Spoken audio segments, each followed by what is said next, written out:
오늘은 마태복음 10장 34절에서 39절의 말씀을 가지고 진정한 화평이라고 하는 제목으로 여러분들과 함께 말씀을 나누겠습니다. 오늘 본문 말씀은 성경을 조금 읽어보신 분들이라면 아마 이 부분을 읽었을 때 많이 고개를 갸우뚱했을 만한 그런 말씀입니다. 실제적으로도 굉장히 조금 해석하기가 어렵고 혼란스러운 그런 말씀에 속하기도 하죠. 왜냐하면 우리가 알고 있는 조금 상식과는 많이 동떨어져 있는 말씀처럼 여겨지기 때문에 그렇습니다. 우리가 잘 알다시피 예수님은 이 땅에 평화의 왕으로 오신 분입니다. 그래서 구약에서도 그분의 오심에 대해서 이렇게 예언을 하고 있어요. 이사야서 9장 6절 말씀에 이는 한 아이가 우리에게서 낳고 한 아들을 우리에게 주신 바 되었는데 그의 어깨에는 정사를 메었고 그의 이름은 기묘자라 모사라 전능하신 하나님이라 영존하시는 아버지라 평강의 왕이라 할 것임이라. 그러니까 예수님을 가리켜서 평강의 왕이다라고 그렇게 구약에 선포가 되어 있다라는 것이죠. 그리고 실제적으로 예수님께서 이 땅에 태어나시게 되었을 때 천사들이 예수님을 이렇게 찬송합니다. 누가복음 2장 14절 말씀에 지극히 높은 곳에서는 하나님께 영광이요 땅에서는 하나님이 기뻐하시는 사람들 중에 평화로다라고 그렇게 예수님이 평강의 왕으로 오셨다라는 것을 선포했어요. 또 예수님이 이 땅 가운데서 사역을 하실 때에도 제자들에게 이렇게 설교하셨죠. 마태복음 5장 9절 말씀에 화평케 하는 자는 복이 있나니 그들이 하나님의 아들이라 일컬음을 받을 것입니다 라고 했어요. 그래서 제자들에게 너희가 화평케 하는 데 힘써라. 화평케 하는 내가 평강의 왕이니 너희도 평강의 그런 제자들이 되어서 화평케 하는 데 힘쓰라 라고 그렇게 이야기했다라는 겁니다. 그렇습니다. 예수님은 이렇게 평화와 화평에 대해서 말씀하셨고 평강의 왕으로 이 땅에 오신 분입니다. 하지만 그런 예수님이 오늘 본문에서 아주 이상한 말씀을 하게 됩니다. 34절에 보니까 내가 세상에 화평을 주러 온 줄로 생각하지 말아라. 화평이 아니요 검을 주러 왔노라 라고 그렇게 말씀을 하시죠. 검은 싸움을 의미합니다. 검은 전쟁을 의미합니다. 아니 세상에 평강을 주러 오신 평강의 왕이 갑자기 성도들에게 검을 주고 싸우게 하시겠다라고 하니 도대체 그 의미가 무엇인지 알기가 힘듭니다. 그리고 또한 아버지나 어머니를 나보다 더 사랑하는 자는 내게 합당하지 아니하고 아들이나 딸을 나보다 더 사랑하는 자도 내게 합당하지 아니하다라고 하는 이 말 또한 어찌 보면 시한부 종말론을 믿는 이단들에게서나 볼 수 있을 법한 그런 말씀 같기도 합니다. 그리고 정말로 이 말씀은 그런 이단들에게 종종 악용되는 말씀이기도 합니다. 그러나 오늘 본문은 예수님께서 주고자 하시는 그런 화평이 세상의 화평과 무엇이 다른지에 대해서 이야기해 주고 있고 그 진정한 화평을 우리가 누리려면 어떻게 살아가야 하는지에 대한 교훈을 알려주고 있습니다. 그래서 오늘 본문을 통해서 우리 주님이 우리에게 주고자 하시는 그 화평의 은혜가 무엇인지 함께 나누는 귀한 시간이 되기를 바랍니다.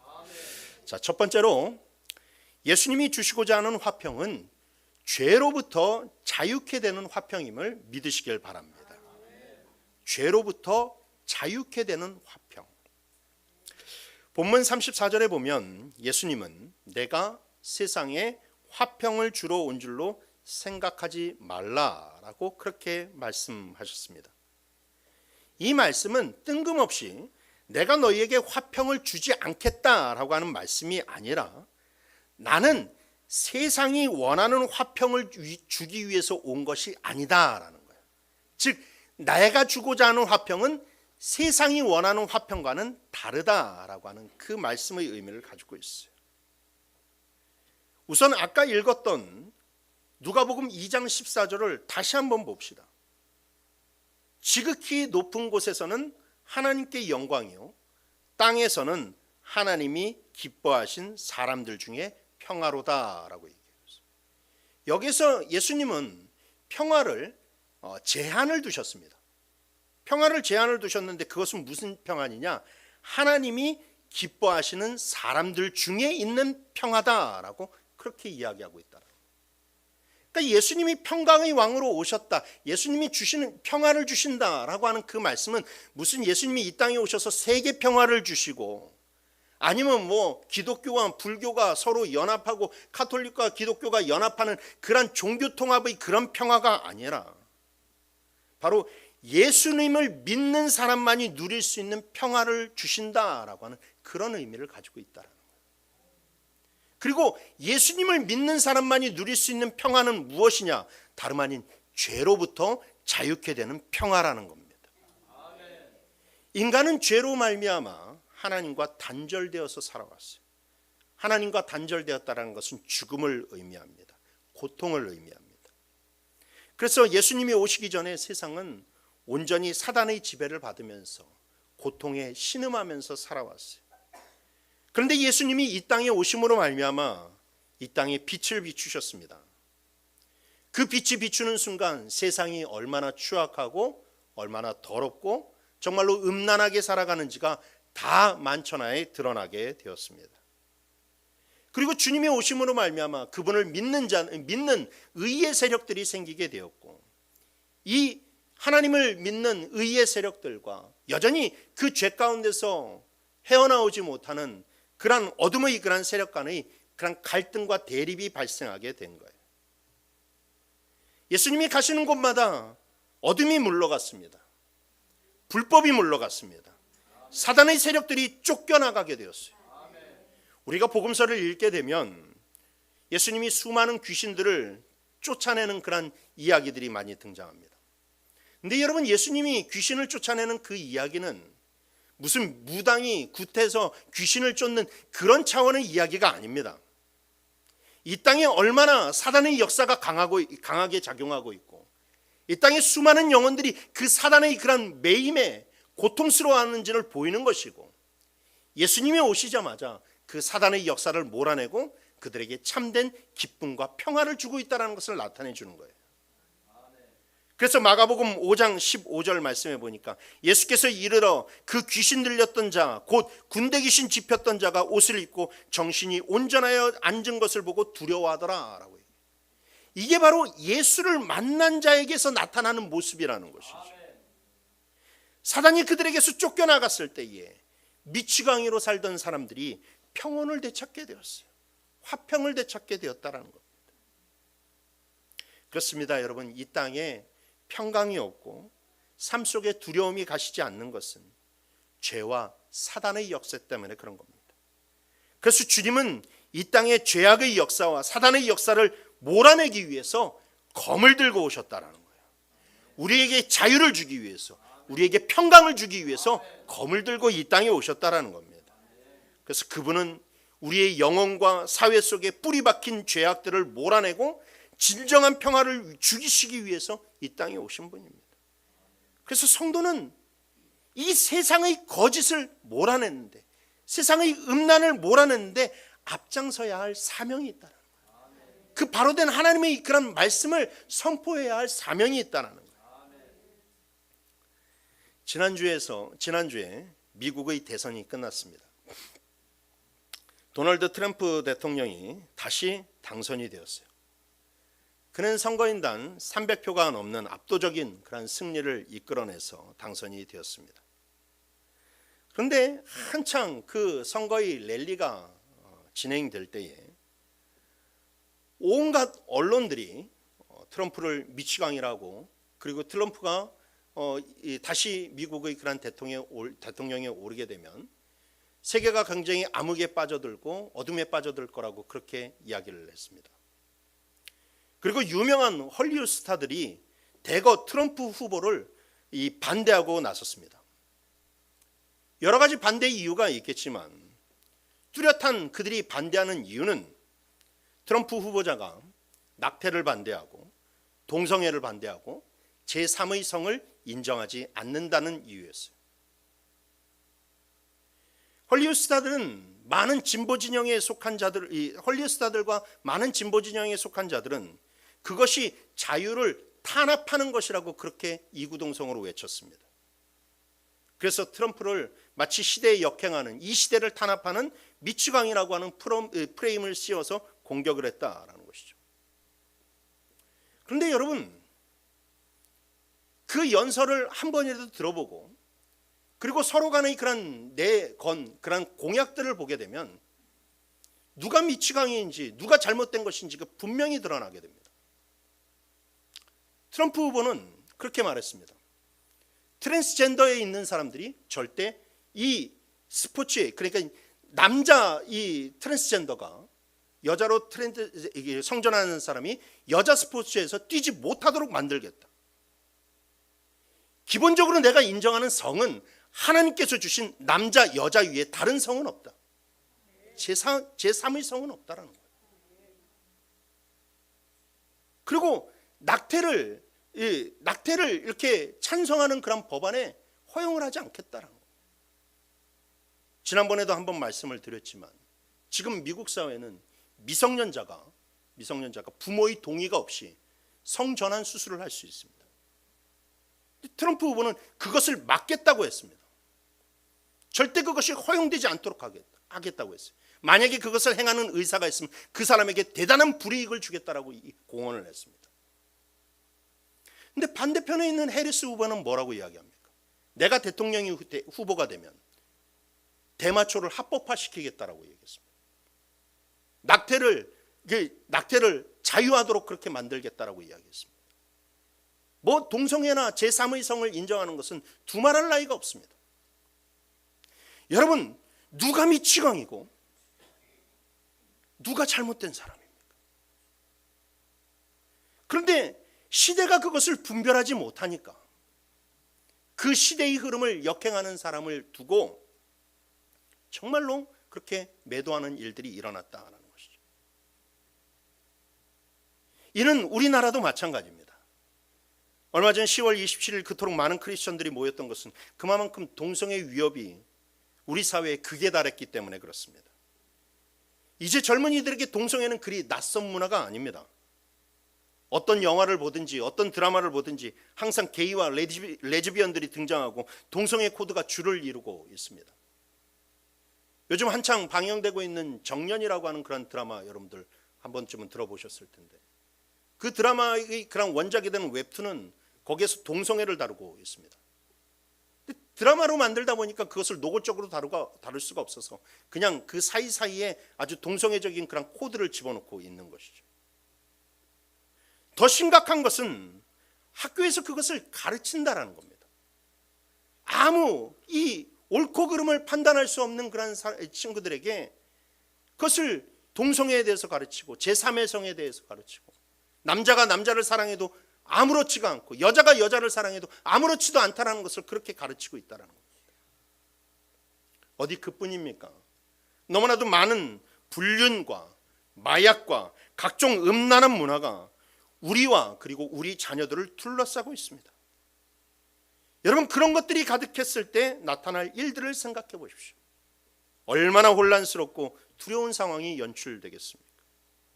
그럼에도 불구하고 사람들은 자꾸만 그런 것들을 추구하고 있습니다. 왜입니까? 어둠에 갇혔기 때문에. 우리가 이런 죄악으로 둘러싸인 환경 속에서 평강을 누리려면 우리는 부단히 죄악과 싸워야만 됩니다. 히브리서 기자는 히브리서 12장 4절 말씀에 너희가 죄와 싸우되 아직 피 흘리기까지는 대항하지 아니하였다라고 이야기합니다. 죄악과 피 흘리기까지 싸우라는 것은 오늘 본문에서 예수님이 너희에게 검을 주러 왔노라 라고 하는 말씀과 일맥상통하는 말씀이에요. 성도들은 대부분 하나님 앞에서 거룩하고 싶은 신앙적인 열정과 소망이 있습니다. 그러나 여러분, 우리가 거룩하게 살고 싶어도 우리의 환경들이 그것을 그렇게 허용하지가 않습니다. 그렇다고 가만히 있을 수가 없습니다. 가만히 있으면 세상이 물들 수밖에 없습니다. 그래서 우리는 검을 들고 죄와 그리고 죄악된 세상과 싸워야만 된다라는 거예요. 그렇다면 여러분, 우리에게 쥐어진 검은 무엇입니까? 에베소서 6장 17절 18절 말씀에 구원의 투구와 성령의 검 곧 하나님의 말씀을 가지라. 모든 기도와 간구를 하되 항상 성령 안에서 기도하고 이를 위해서 깨어 구하기를 항상 힘쓰며 여러 성도를 위하여 구하라 라고 나와 있습니다. 예수님께서 우리에게 주신 검은 성령의 검 곧 말씀의 검, 기도의 검인 줄 믿으시길 바랍니다. 그래서 우리는 하나님의 말씀을 가지고 먼저 내 자신과 싸울 수 있어야만 돼요. 내 자신을 하나님의 말씀에 비추어서 하나님의 말씀에 거역하고 있는 나와 싸울 수 있어야만 됩니다. 성령의 검으로, 하나님의 말씀의 검으로 내 자신을 칠 수 있어야만 돼요. 그래서 여러분, 우리는 세상 사람들 앞에서 선한 삶을 보여주어야만 됩니다. 기독교인들이 여러분, 세상을 향해서 누군가 손가락질하기 전에, 그렇게 하면 잘못됐다고 하기 전에 먼저 크리스찬들이 먼저 그런 삶을 살아가야만 된다라는 거예요. 그래야 세상에 목소리를 낼 수가 있습니다. 그래야 여러분 전도를 할 수 있다라는 거예요. 또한 우리는 이 나라와 이 민족을 위해서, 그리고 우리 자녀들을 위해서 기도해야 될 줄 믿습니다. 여러분, 이 죄악이 넘실대는 파도 속에서 여러분들이 자녀를 어떻게 지킬 수 있겠습니까? 여러분, 우리들의 자녀를 어떻게 지킬 수가 있겠어요? 그런 거 보지 말라고 이야기하겠습니까? 그것을 마냥 틀리다고만 이야기하겠습니까? 여러분, 자녀들이요, 사춘기에 가지고 올라가기만 해도요, 부모 말은 안 들어도 선생님 말은 듣습니다. 제 아들만 보아도 제가 이거 하라고 그러면 별로 이렇게 알았어요 뭐 그러면서 이렇게 듣는 듯 만 듣는 해요. 그러다 뭐 학교 선생님이 뭐 한마디 얘기하고 학원 선생님이 뭐라고 얘기하면 그게 법인 줄 알고 그걸 합니다. 철저하게 해요. 철저하게 해요. 그런데 여러분, 세상이 학교에서 동성애에 대해서 가르치고, 세상이 정말로 그것이 뭐 남자가 남자를 사랑하는 것이 결코 잘못된 것이 아니다, 여자가 여자를 사랑하는 것이 잘못된 것이 아니다, 그렇게 가르치는데, 여러분, 그런 것에서 여러분들 교육을 받게 되면요, 나중에 부모가 아무리 야 그건 아니야 라고 해도 말이 잘 들어가지가 않습니다. 그런 세상 가운데서 여러분, 우리가 우리 자녀들을 어떻게 지킬 수가 있겠어요? 우리 나라를 어떻게 지킬 수가 있겠습니까? 그건 기도밖에 없다라는 겁니다. 그래서 여러분, 우리는 기도해야 됩니다. 성도에게는 기도가 능력인 줄 믿으시길 바랍니다. 그래서 예수님도 기도 외에는 이런 기적들이 나갈 수 없다고 기적의 비결을 알려주셨어요. 기도 외에는 이런 유가 나갈 수 없다. 여러분, 우리가 신앙생활을 하면서도 평안을 누리지 못하는 경우가 참 많은데, 그 이유는 내 안에 자리 잡고 있는 죄와 싸우지 않기 때문에 그래요. 우리 가정 안에 들어있는 죄와 싸우지 않기 때문에 그렇습니다. 성령의 음성에 귀를 기울이지 않기 때문에 그렇습니다. 그러니 사랑하는 성도 여러분, 주님께서 주신 성령의 검을 들고 악한 영과 싸워 이기시길 바랍니다. 그래서 죄악들을 몰아내고 정말로 죄악이 몰아져 나간 그곳에 임하는 놀라운 하나님이 주시는 평강을 누리는 저와 여러분들이 되시길 주님의 이름으로 축원합니다. 두 번째로, 예수님이 주시고자 하는 화평은 예수 안에서 하나 되는 화평임을 믿으시길 바랍니다. 예수 안에서 하나 되는 화평. 자, 오늘 본문 35절, 36절 다 같이 한번 읽어보도록 하겠습니다. 시작.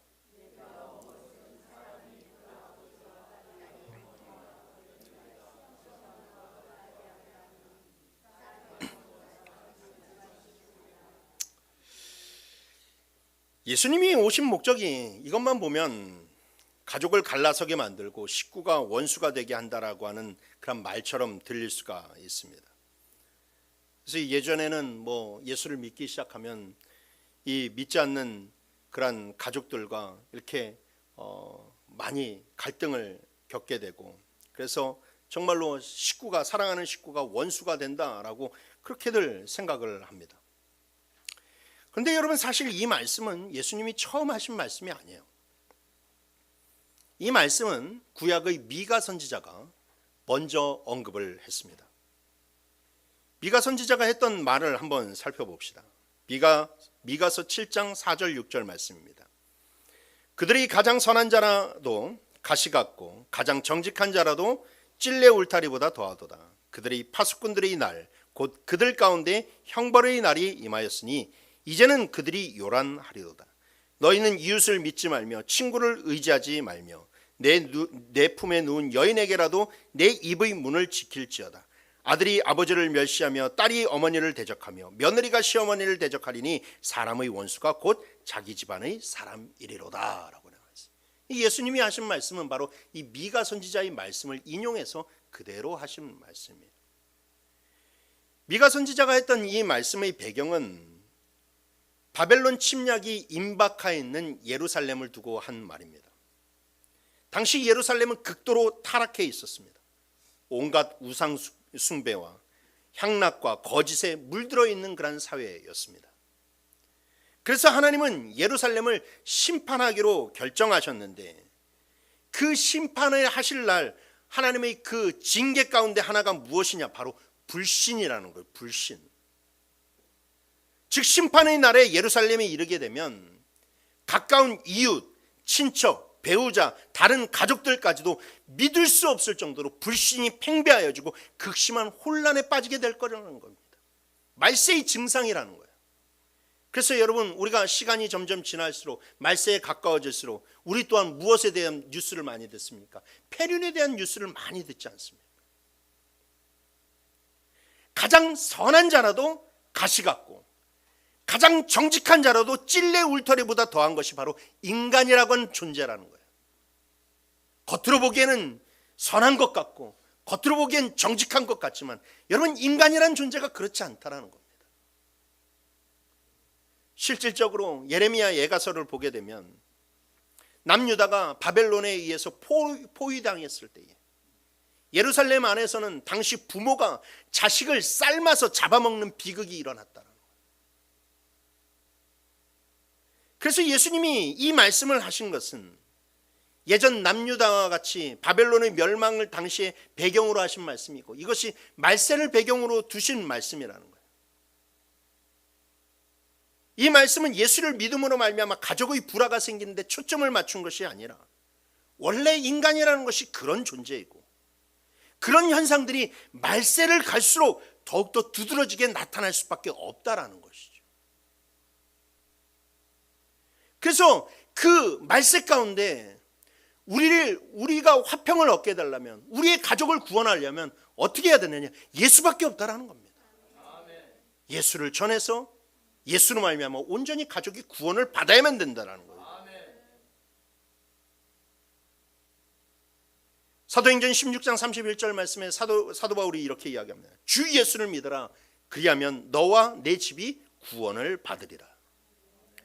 여러분, 복음이 한 사람에게 들어가면 그 복음은 그 가정 가운데 아직까지 예수를 믿지 않는 잃어버린 영혼을 향하여서 역사하는 줄 믿으시길 바랍니다.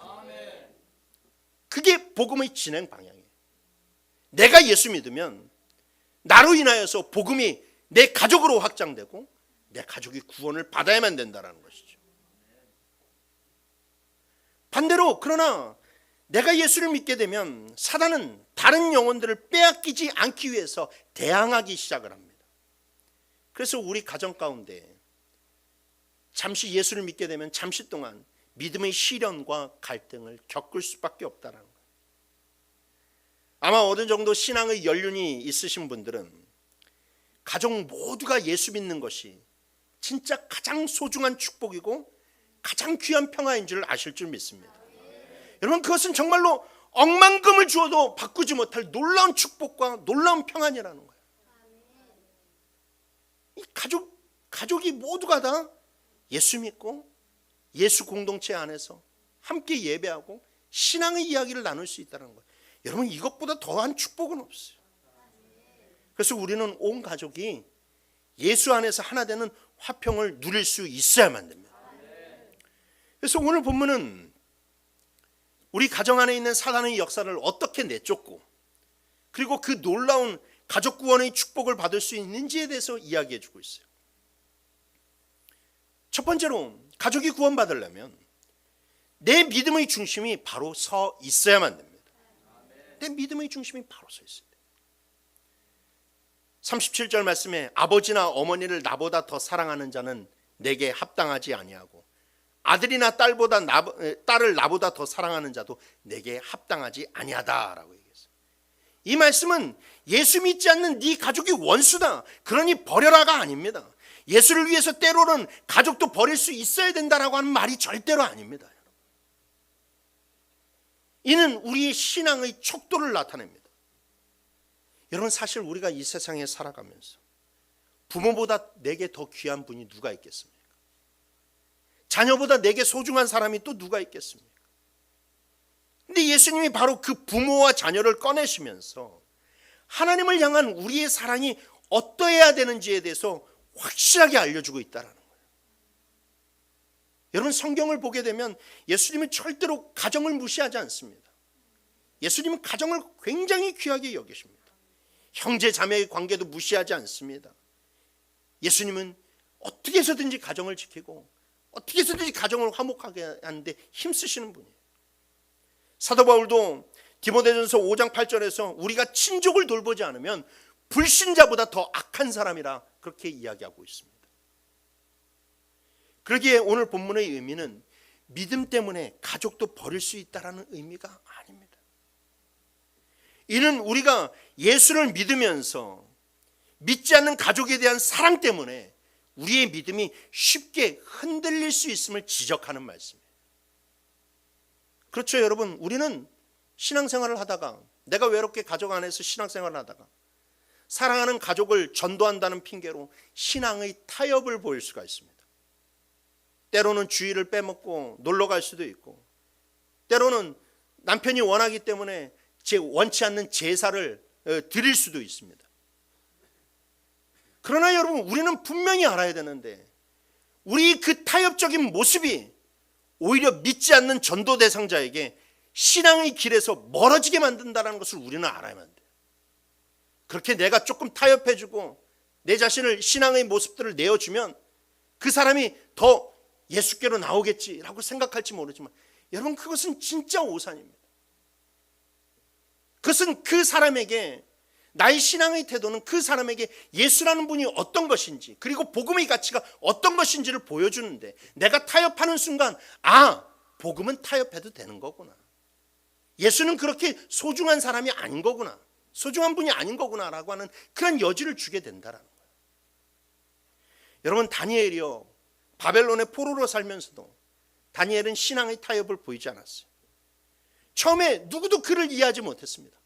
야, 왜 그렇게까지 해야 되느냐? 왜 그렇게까지 해야 되느냐? 그러나 그가 사자굴에 들어갈지언정 신앙의 중심을 바로 지켰을 때 결국 이방의 왕 앞에서 하나님은 살아계시다라는 말이 나오지 않았습니까? 하나님은 살아계시다라는 거예요. 하나님 살아계시다. 인정하지 않을 수가 없습니다. 제가 예전에도 한번 말씀을 드렸지만, 저희 어머니가 제 초등학교 5학년 때 예수를 믿기 시작하셨습니다. 근데 예수를 믿다 보니까는 어머니가 뭐 하나에 빠지면 그냥 화끈하게 하시는 편이신지라 아주 그냥 화끈하게 예수를 믿으셨어요. 진짜 막 그냥 뭐 동네에 막 북치면서 막 그냥 이렇게 예수를 전도하고, 막 그냥 뭐 버스를 타건 지하철을 타건 거기에서 무조건 찬송가 부르면서 그렇게 뭐 전도를 하셨습니다. 그러니까 아버지가 갑자기 예수 믿더니 와이프가 미쳤다고 생각하면서 핍박을 하기 시작했어요. 엄청나게 때렸습니다. 제 아버지가 엄청나게 때렸어요. 그러니까 어머니가 도망갈 때가 많았어요. 버리는 게 아닙니다. 그냥 맞고 있으면 죽을 것 같으니까 어머니가 기도원에 가서 진짜 한 달을 숨어 있고, 또 아버지는 또 눈에 불을 켜고 어머니를 찾으러 전국 방방곡곡 기도원을 찾아다녔어요. 그러다가 어머니가 가끔가다 저에게 집에 몰래 전화를 해서 아버지가 받으면 끊고 제가 받으면 전화를 하면서 울면서, 순이야 잘 지내고 있느냐, 밥은 먹고 있느냐, 어떻게 지내냐, 엄마가 미안하다, 엄마가 미안하다. 그러면서도 어머니가 그렇게 맞아도, 그렇게 핍박을 당해도, 그렇게 사랑하는 자녀와 때로는 떨어져 있을지언정 그 신앙을 놓지 않았어요. 그 신앙을 놓지 않았어요. 그러니까 결국 나중에는 저희 아버지도 인정을 하지 않을 수밖에 없었어요. 그 믿음이 신앙의 지조를 지키니까 거기에서 기적이 나타나고 말로 형용할 수 없는 일들이 나타나게 되니까 아버지도 마음을 열 수밖에 없고 하나님이 살아계시다는 것을 인정하지 않을 수가 없었어요. 여러분, 그래서 가까운 사람을 주님께로 이끌려면 우리의 믿음이 더욱더 견고하게 서 있어야만 됩니다. 내가 타협하고 대충대충 믿으면 결국 여러분 그것이 우리의 가정을 정말로 죽이는 것이고 내 사랑하는 사람을 더욱더 복음으로부터 멀리하는 것입니다. 그러니 여러분, 내 믿음을 통해 보석과 같은 그러한 예수님을 사랑하는 사람들에게 소개하고 정말로 우리 모든 가족이 구원을 받는 놀라운 역사가 일어나길 주님의 이름으로 축원합니다. 두 번째로 십자가의 사랑으로 전도해야 됩니다. 가족을 전도할 때는 십자가의 사랑으로 전도해야 돼. 오늘 본문 38절 39절 말씀해 보니까 또 자기 십자가를 지고 나를 따르지 않는 자도 내게 합당하지 아니하니라. 자기 목숨을 얻는 자는 잃을 것이요 나를 위하여 자기 목숨을 잃는 자는 얻으리라 라고 얘기했어요. 많은 성도들이 친척이나 가족 때문에, 믿지 않는 친척이나 가족 때문에 안타까워합니다. 사랑하는 내 가족이 영생을 얻지 못하고 죽어서 영원한 멸망에 떨어진다는 것은 정말이지 여러분 끔찍한 일이고 생각하기도 싫은 일 아닙니까?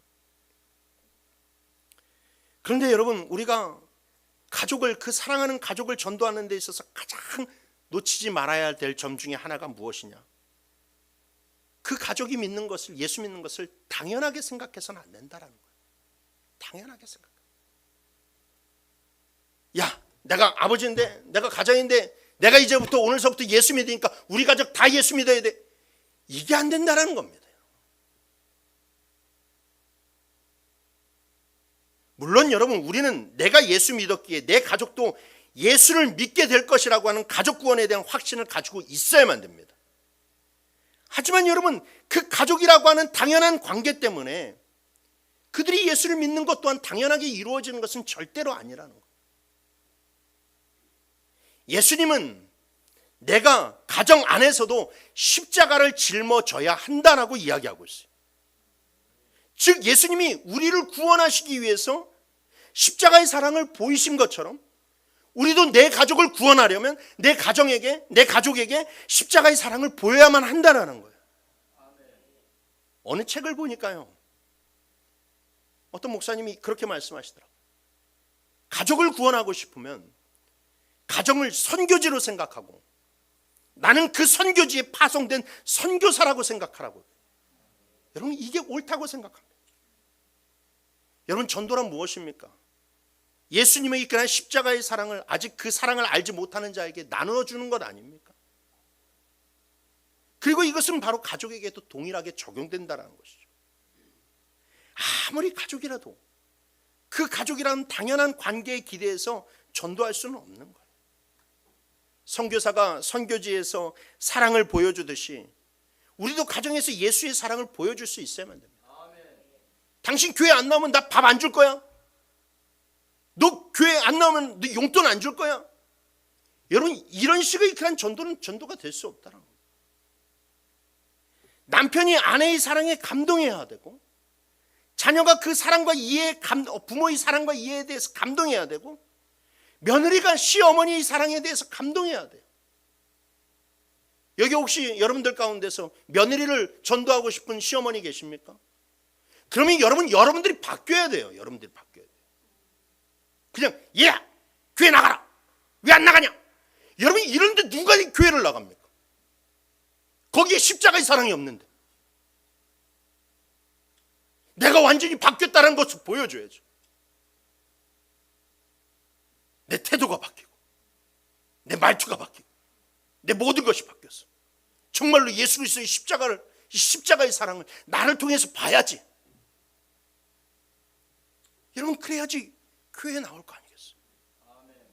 여러분, 자녀들도 마찬가지입니다. 자녀들도 모태신앙, 아무리 여러분 모태신앙에서 태어난 자녀라고 할지라도요, 어렸을 때야 부모가 끌고 가니까 교회 나오지만 그가 이성적인 사고가 되게 되고 그다음에 자기 정체성을 찾는 순간서부터 신앙에 대한 혼란이 오게 됩니다. 억지로 끌고 갈 수가 없어요. 억지로 끌고 없어요. 그도 결국 그 신앙에 대한 도전을 받을 때에 그가 정말로 부모를 통해서 아빠를 통해서 엄마를 통해서 예수의 그런 사랑을 만끽하고 경험했을 때 그가 방황하지 않고 그 신앙의 그런 틀 안에서 잘 지켜나갈 수 있는 것이지. 절대 그럴 수 없다는 겁니다.